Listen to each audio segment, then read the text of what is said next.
Hello, welcome back. This is the second session of the ActInfLab Symposium on June 21st, 2021.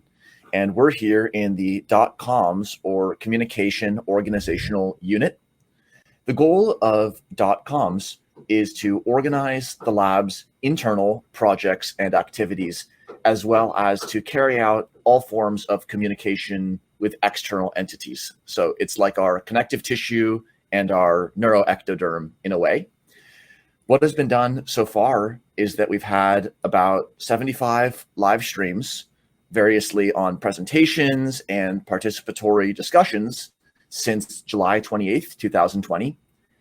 And we're taking an active inference approach to communication and learning by doing. Our very first live stream was on the paper Narrative as Active Inference, and shortly after, A World Unto Itself, Human Communication as Active Inference. So that's something that we like thinking about here and that we want to explore. And also some of our lab members framed online communication and team collaboration in terms of active inference in the 2020 paper, Active Inference and Behavior Engineering for Teams. Our aim here is to make active inference accessible, well-known, and well understood. So let's get right to the questions, Karl. The first question is, how can we show, not tell, the idea of active inference? For example, through embodied experience, experiments, or what other mechanisms? How can we best communicate in a way that makes it resonate? Well, pursuing that very interesting notion of using the principles of active inference to optimize the role of the .coms team, then at its simplest, active inference means that the imperatives for all behavior, and it's likely that most behavior is of an epistemic sort, is to resolve uncertainty. So if you want to engage people and be a service to the people you want to engage, which may be internal members of your own team, then you've got to know what they don't know, because that will define the epistemic affordances that will get them engaged with you and you with them, that will incur the best kind of belief updating. So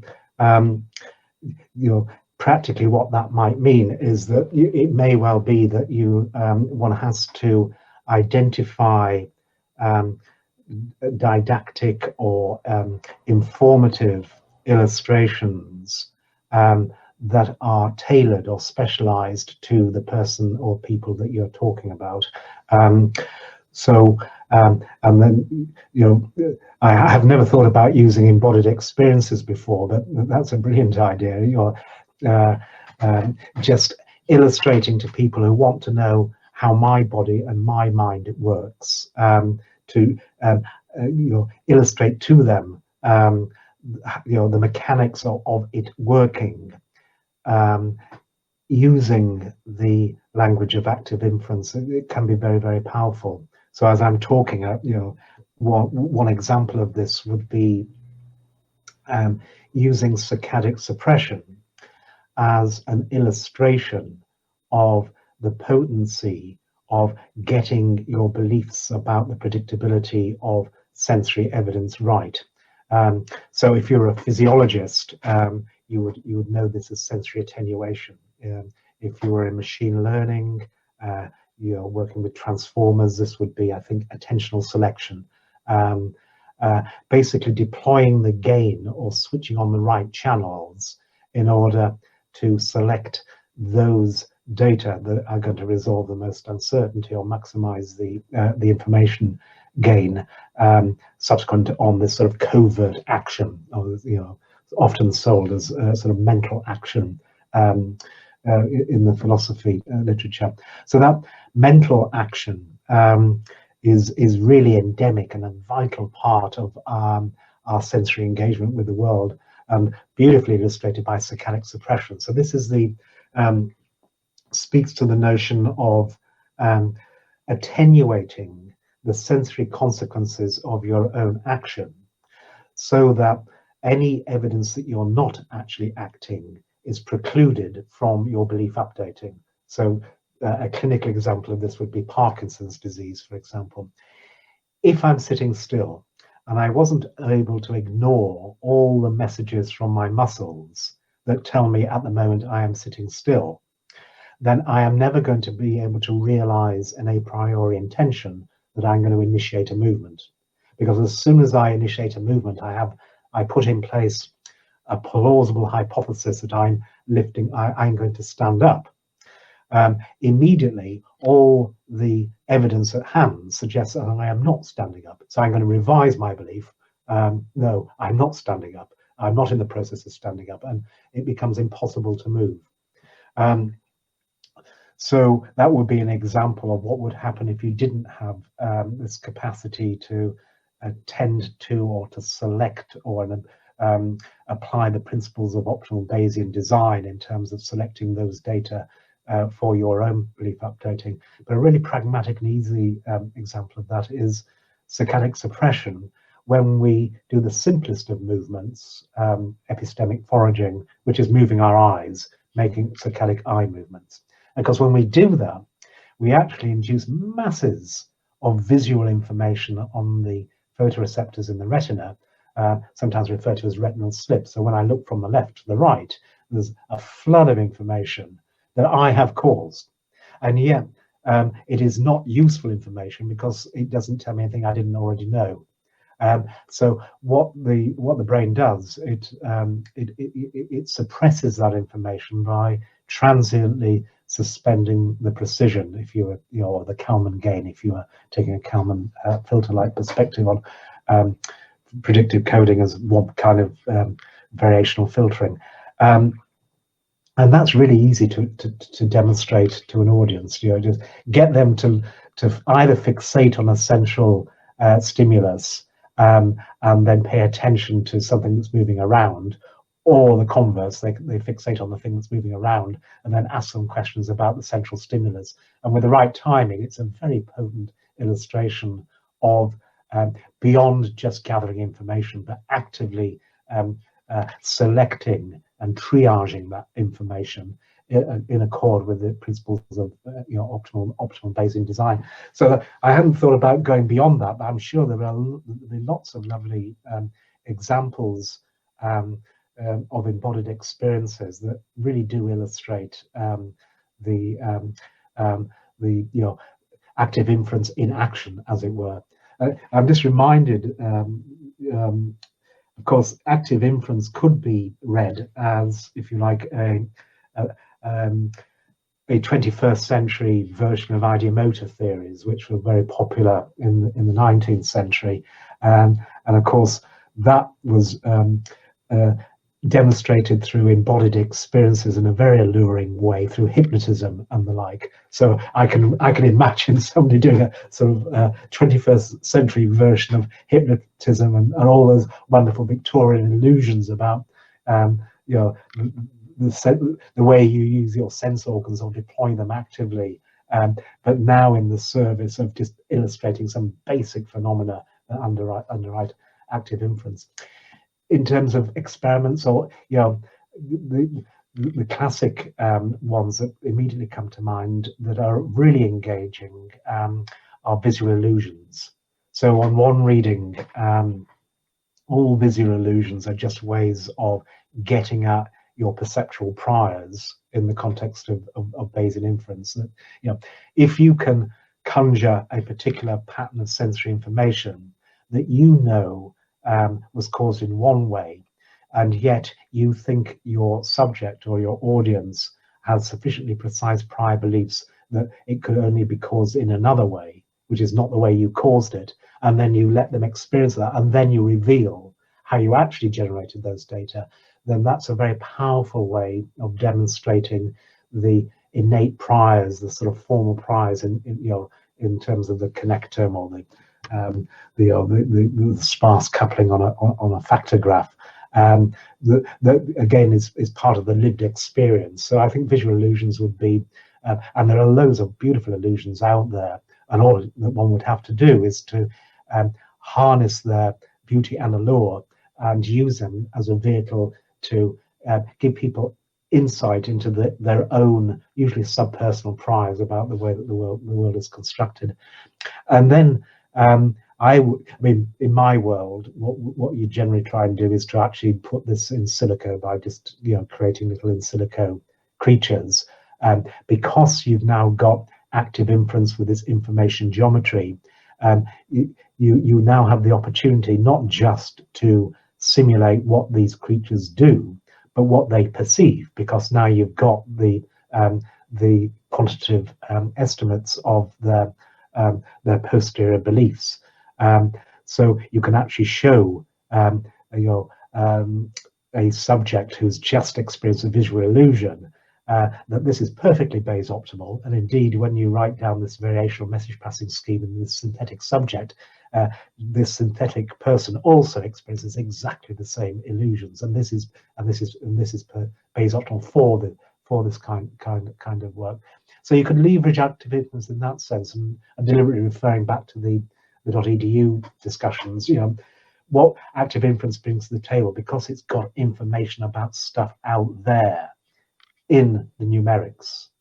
You can go a lot further than you can if you were doing, say, deep learning or machine learning, because you've got this you've got this information geometry at hand. The state of your variational autoencoder actually means something in relation to a belief about what generated those data, which you can create lovely little movies, showing what this simulation of you was actually experiencing. So, I'm interested. Are there any other ways that you've thought about in terms of showing people? Thanks for the answer. It's like, look left, look right. Now you're an active inference agent. And as far as potential avenues for embodiment, some of the work with Ryan Smith and others, bringing people into the somatosensory dimensions and their own priors and expectations about their body and about motion could be very powerful, as well as auditory modalities. And indeed, active inference is a framework by which we can think about how our perceptions are related to our inference and our action. So in various domains, I think there'll be excellent experiments. And it brings us to our next question. You actually addressed several areas in your answer. You addressed machine learning, as well as neuroscience, as well as just everyday lived experience. So how can active inference engage in better dialogue with adjacent areas? For example, machine learning, systems engineering, psychiatry, and neuroscience, as well as any other fields that you think are relevant to. Then the obvious answer here is in either academic or commercial collaboration. And what might what would license that? I think the simplest answer is that the free energy principle and its, if you like, teleological corollary active inference is not there and was never intended to replace extant theories. It was there to endorse them and to reveal the interrelationships between them. So anything that's worked and survived into the 21st century has some veracity and a proven utility, and therefore it's just a question of reformulating or changing the words so that people can see immediately how their particular formulation relates to somebody else's formulation, where both formulations are special cases of the most generic and simplest explanation, which would, from my point of view, would be the free energy principle and active inference in the case of sentience. So I think there's, as an integrative framework, you're very well positioned to say, look, can we understand the way that you think about this, and can we now articulate this either using simulations or mathematical analysis? Can we understand what you've been doing in this integrative framework? And if we can we show how it relates to another discipline's formulation of this problem? And sometimes you can get synergistic or added value from doing that. So, there must be loads of examples that you've written machine learning, systems engineering, psychiatry, neuroscience here. So machine learning, for example, how would active inference help machine learning? So at the moment, there seems to be two answers floating around, and we've already sort of discussed a couple of the key a couple of these issues in depth. So machine learning commits to usually a normative approach to good behavior that can be quantified by a loss or a value function. But we've just said, well, if we now want these machines to learn to act, then we have to go beyond state action value functions and consider the belief-based calculus that is active inference, which is all about the reduction of uncertainty. So now you are in a position to say, well, look, if you consider your objective functions as a part of a more generic objective function, think what you might be able to get from this. And of course, what you might get from this is a deep learning scheme that actually can now go and solicit the right kind of data to optimize its own learning. And people in Bayesian RL might argue, well, that's what we're doing, with a series of bright ideas and heuristics to try and augment classical value functions. But you can say, well, okay, you've clearly put a lot of work into that, but there is actually a simple objective function already out there that is provably appropriate to describe systems that self-organize and maintain themselves, that actually has what you want. Why don't you try this, for example? So that would be one example. You have to tread carefully because a lot of people have dedicated their lives to solving these problems, and they're very reluctant to change their rhetoric or see their contributions as a special case. But in many instances, certainly from my perspective, mathematically, they are special cases. And sometimes, if you catch the entrepreneurs, the innovators, the creative academics at the right stage in their career, before they have committed to a particular church or ideology or calculus or group or company, you can actually point them in the right direction. They can be extremely creative. I'm not so sure about systems engineering, but certainly I always celebrate the expected free energy as with just taking away various bits and pieces, various sources of uncertainty, as reducing to KL control. And then what I say is what KL control is what grown-up engineers use in the control theoretic setting. So that would be another example. So you could also, I don't know this because it's not my field, but certainly in terms of introducing, say, a fault tolerance in control theoretic approaches in engineering, where the fault tolerance required uncertainty about the operation of some external part, you could again motivate a more complete objective function that takes you beyond KL control and introduces the information gain into the mix. Because to get from the complete objective function or to KL control, you have to ignore uncertainty about the latent states that are in the mapping from latent states of the plant you're controlling to the sensors or the observables. So you're moving from a partially observed Markov decision process, for example, to an observable one, and then expected free energy becomes KL control or risk sensitive control in economics. So you could say, well, look, why don't you just augment the KL control and then put this extra term in, and now what you've got is a kind of anticipatory fault tolerance, in the sense that if there's uncertainty about latent causes, that's automatically resolved in the way that you go and switch on various sensors or switch off various sensors, and there's a principal way of doing that. I think to have any influence, you need to be able to show or provide proof of principle that this more integrated, more universal approach to normative approach to problems can offer speed ups or increased efficiency, or do what the people actually in that field want it to do.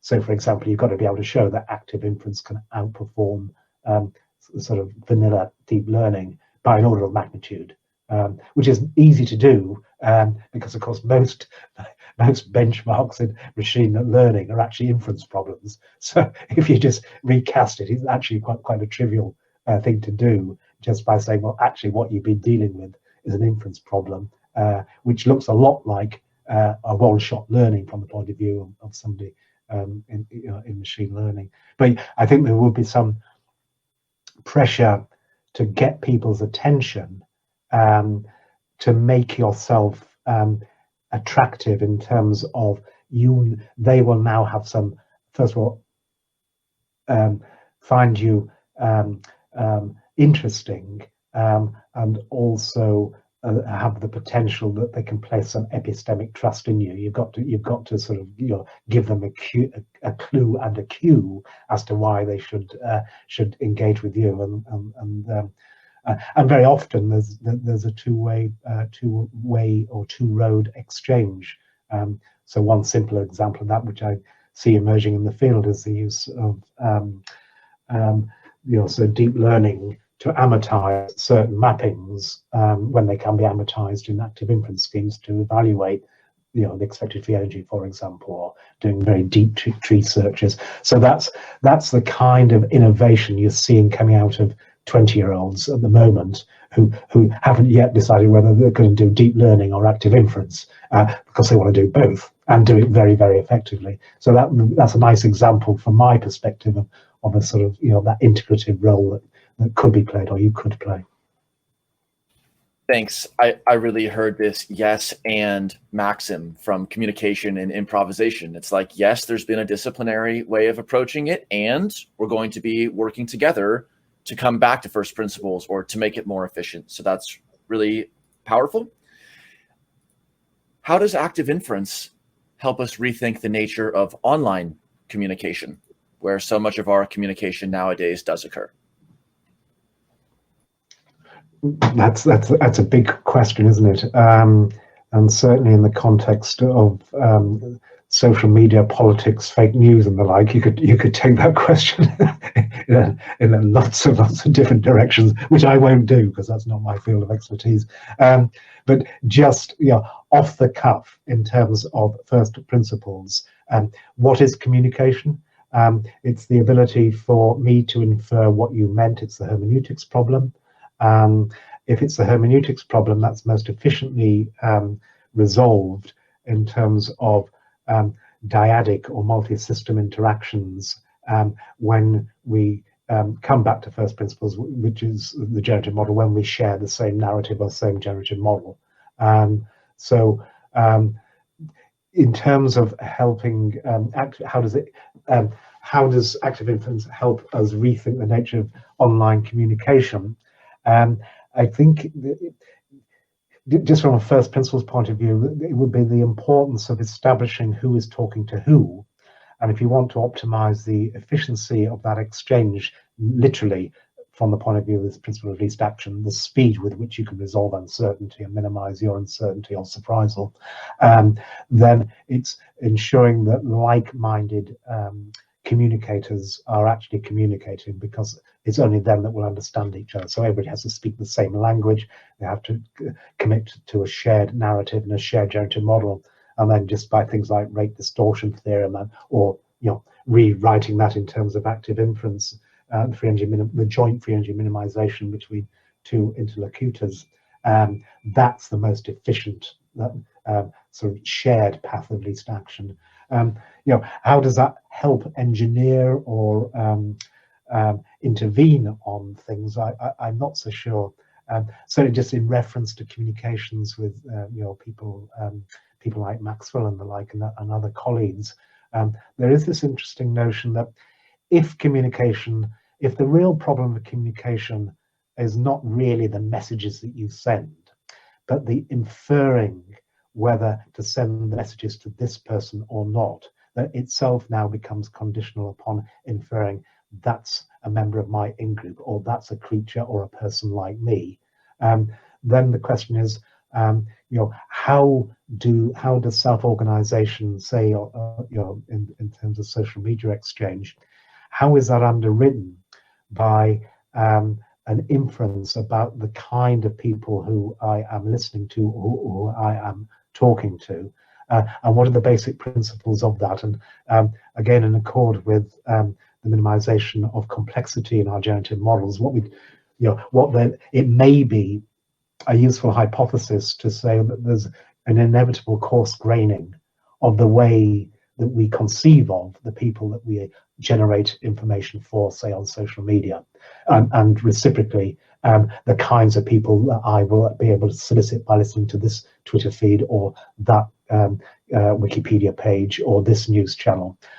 So understanding how people carve up, whether they are like, to the degree of similarity to them, may be very useful in just getting an idea of the dynamics of message passing amongst communities that will be defined by, on average, how each member of that ensemble or individual coarse grains and has a generative model of the kinds of people in the communication grain. Just to finish this, which is something I've heard and I found a really interesting notion, that again would be great if one could simulate this and understand the maths behind it, is that the only evolutionary stable, from the point of view of the free energy principle, the only one that will be selected via a process of Bayesian model selection, the only partitioning into in-groups and out-groups is a 50-50 in-group, out-group, in the sense that anything that departs from that sort of dynamically unstable but evolutionarily stable partition means that the smaller group, the out group, the odd man out, will necessarily ultimately be absorbed into the larger group. So the only stable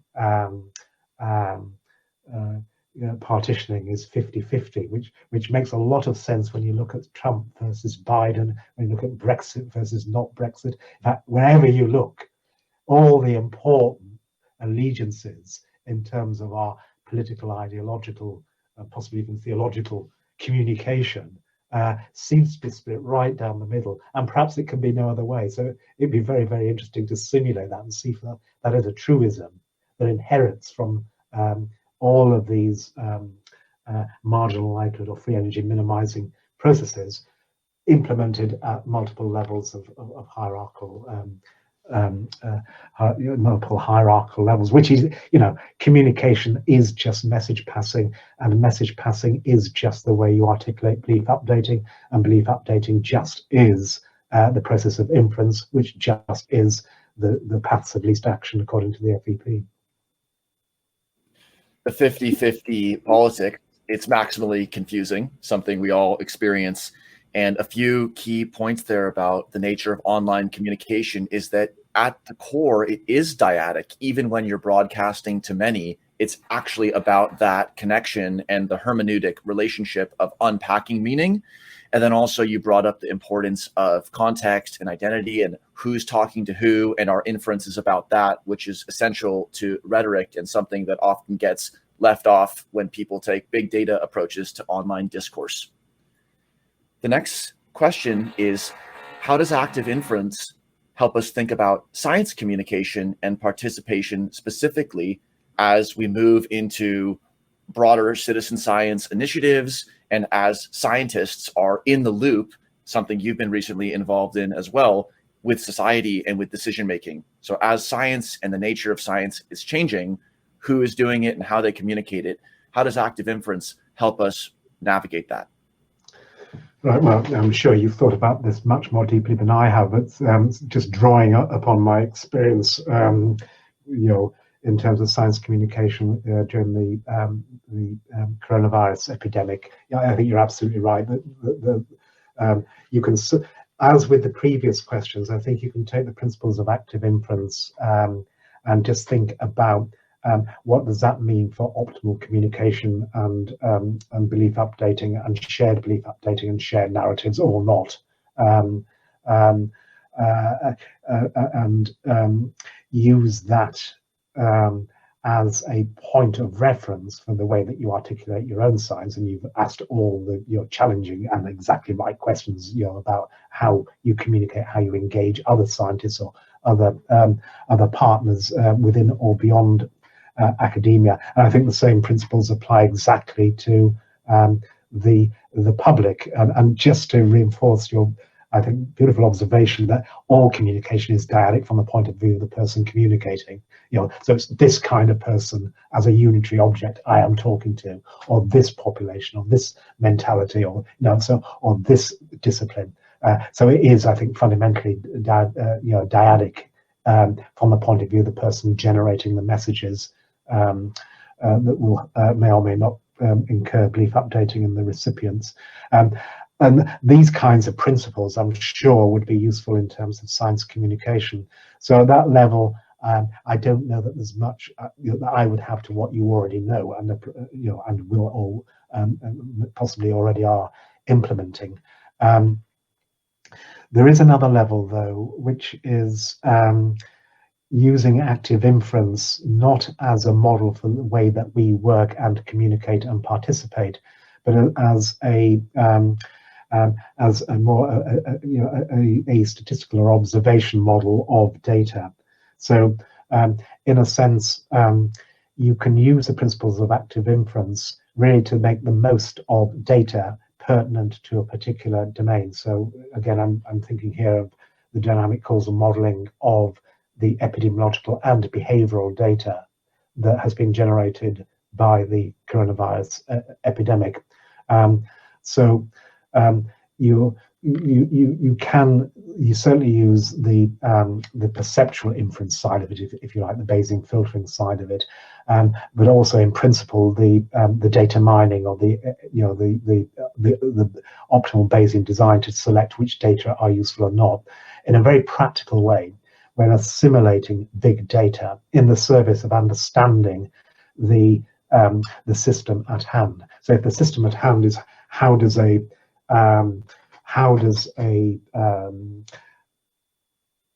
spike propagate from one neuron to another neuron in a neural network, or how does a virus propagate from one person to another person in a neural population or a network, a population network, then you can certainly use the data to you can apply active inference to build generative models of how you think that occurs. And what immediately confronts you is you've got to put in all of the things that generate those data.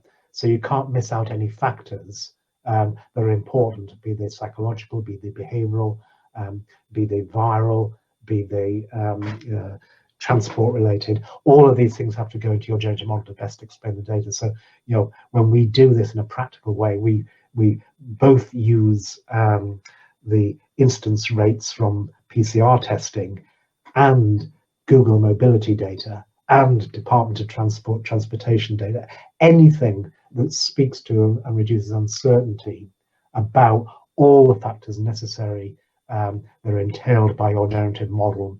In this instance, not a discrete space, it's written down. Oh, in fact, no, this one is actually a discrete state-space model.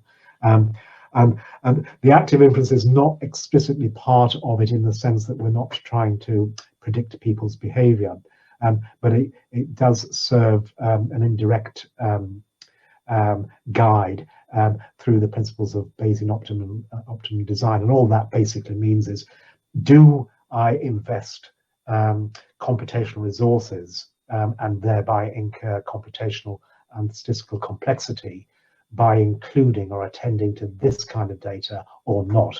And then you can actually evaluate the information gained by including that data or that data. So, for example, do you need Google retail estimates and or workplace activity, or just one? If you include both, that means that the complexity increases and your literally you have to wait another half hour before you get the results for your dashboard, or do you not, and have a more parsimonious have a more parsimonious model, in the sense that you have now, in the same sense of that saccadic suppression of retinal slip, you've actually said, no, I don't need that. I've got everything I need. I've got the right kind of data just by focusing on these data. And then once you've got that in mind, you can now go foraging for different kinds of data, different collaborators from different disciplines who've got different perspectives, but also crucially different data, to try that will inform and shrink your uncertainty about the model parameters, and also very importantly about the structural form of the model. Do I need this node? How many, is this interaction important or not? Is this degree of nonlinearity justified by the data? So all of these questions, effectively hypotheses about how this system is responding or would respond if you intervene on it. All of those questions now become amenable to an evidence-based analysis, because you've got a generative model underneath the hood. So that would be a more practical application of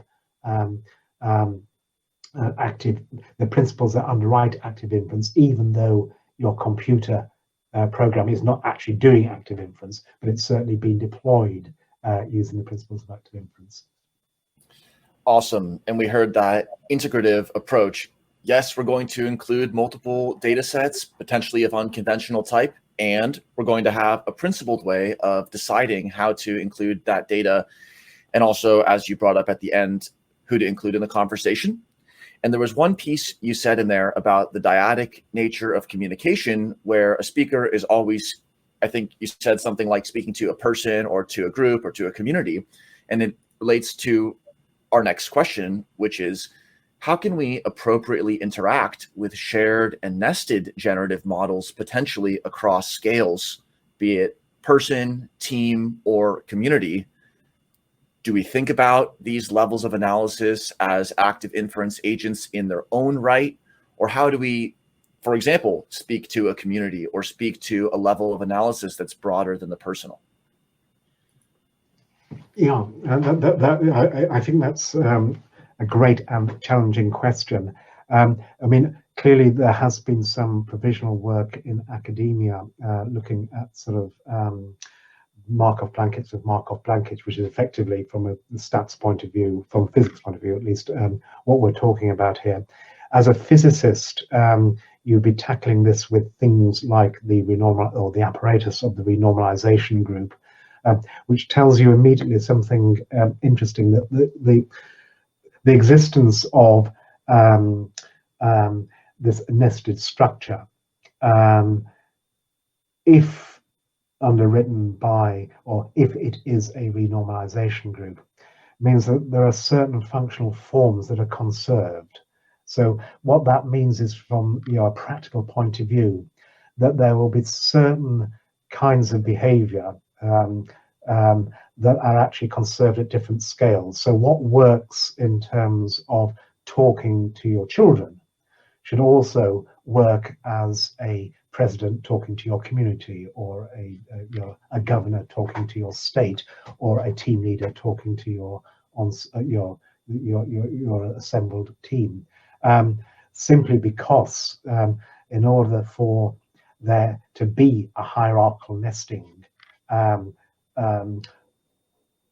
that supports that hierarchical structure, there has to be this conservation, usually mathematically written down as the functional form of the Lagrangian, or it could be the sort of marginal likelihood or the surprise that we're talking about, that underwrites these sort of paths, most likely paths, or paths of least action. So that actually paradoxically slightly makes the problem slightly simpler.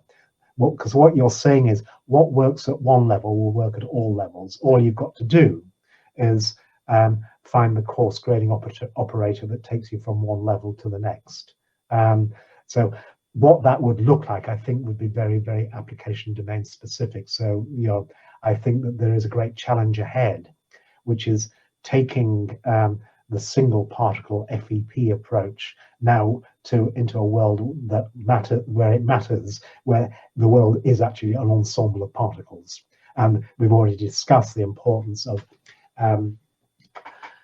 thinking about worlds where all the particles are identical, whereas all the particles actually vote for, half the particles vote for Trump and the other half vote for Biden. And this is interesting to reflect upon pre-21st century physics that was so powerful in articulating this kind of dynamics, because it just dealt with the simplifying assumption that my idealized gas was an ensemble of identical particles.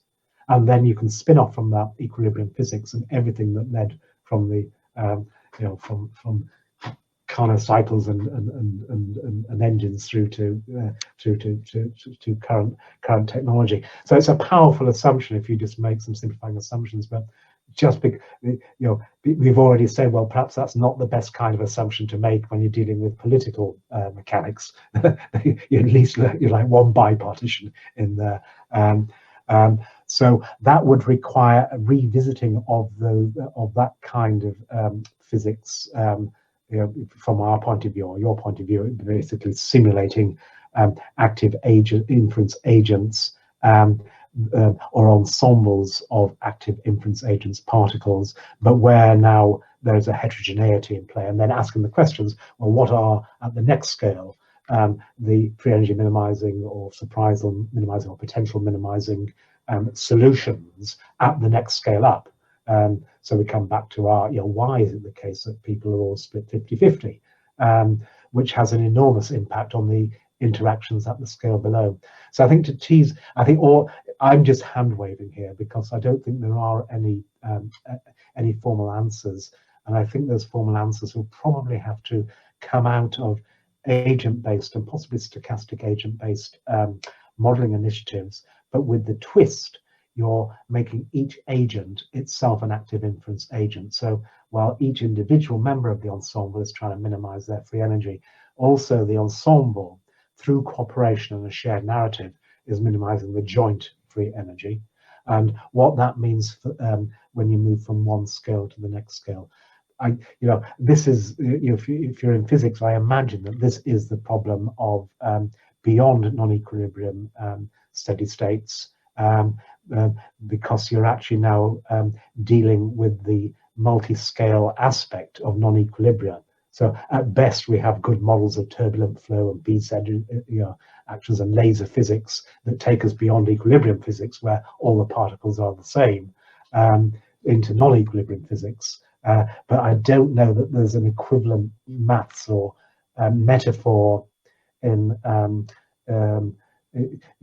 physics that would really speak to the hierarchical nesting. So I think this is a really open and important research area that I can only recommend is dealt with via numerical analyses, basically predicated on underlying principles.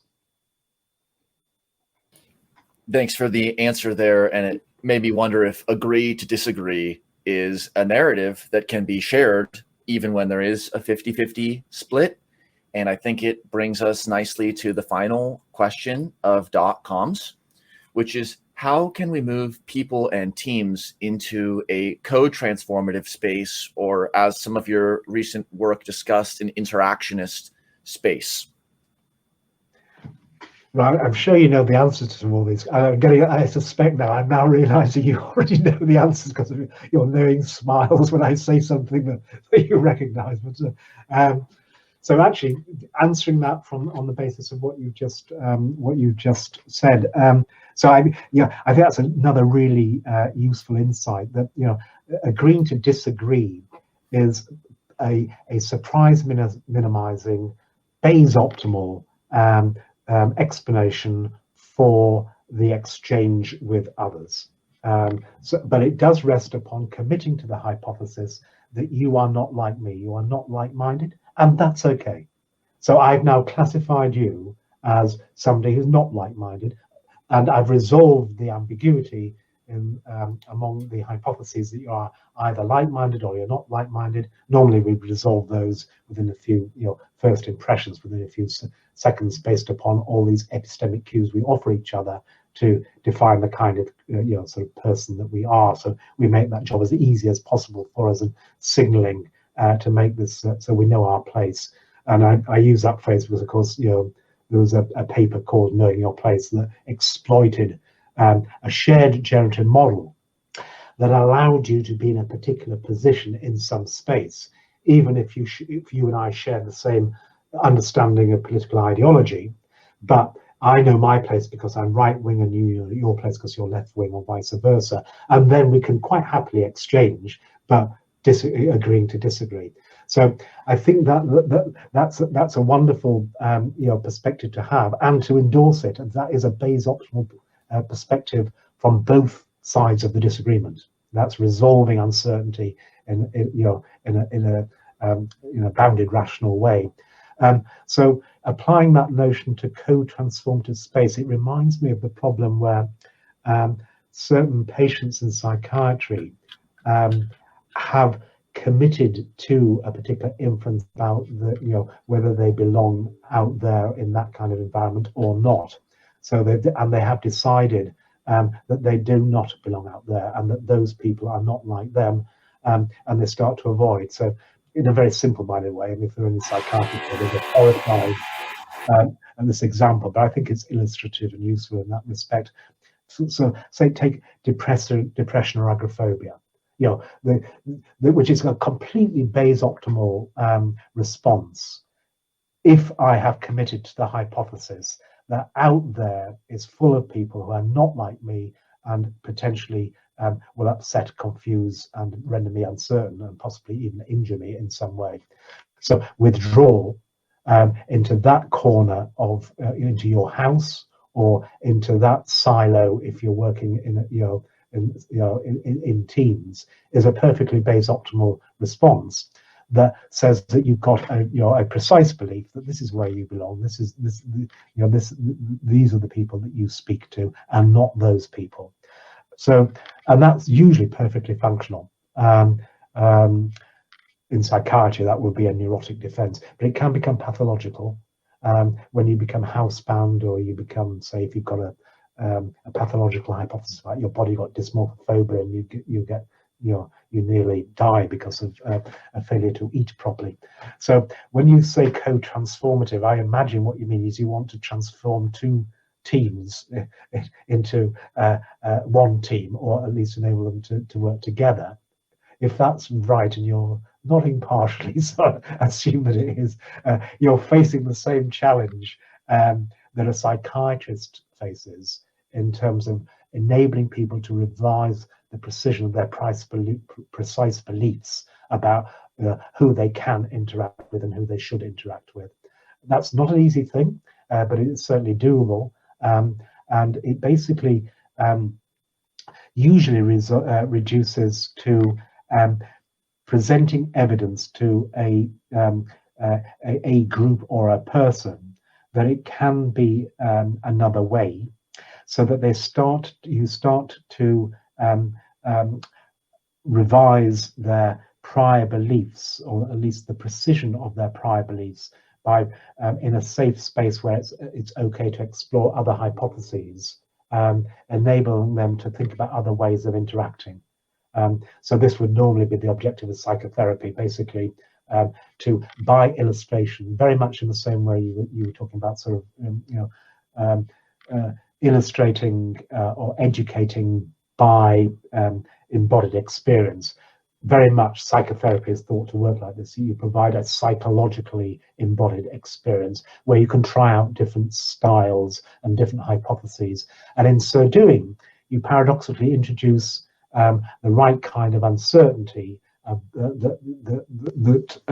about different styles of engagement and who you are and who you are talking to. And by relaxing that precision, you enable, you give the patient or the naughty team that's become too siloed the latitude to explore other ways of behaving. So I would imagine that most of the tried and trusted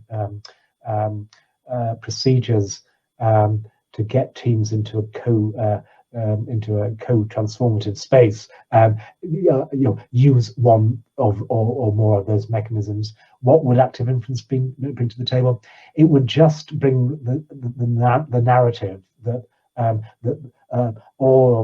everybody you're trying to get to talk to each other can come to share, so they can see through the process of becoming more collaborative or exchanging ideas more fluently, or working with the same lexicon or mechanics or code. It will enable them. It will enable them to having the same narrative will actually shape their prior space, and understand the mechanics of actually enlarging the hypothesis space in terms of interaction styles. So that was an incredibly hand-waving answer, but it was in part informed by my understanding of the question from the point of view of a psychiatrist who wants to transform the way that a patient relates to her world. Oh, and drugs can help, and I mean that literally. In those drugs that are responsible neurobiologically for setting the precision, if you can temporarily suspend the precision in order to reveal other latent a priori hypotheses in terms of the way that I am, or the way that I interact, and the way that I behave, or the way that I perceive, that can actually have long-lasting effects on bringing those other hypotheses to the table in the moment in subsequent interactions. So perhaps the most compelling example of this, which is trending at the moment, is the use of psilocybin-assisted therapy, particularly in terminal care.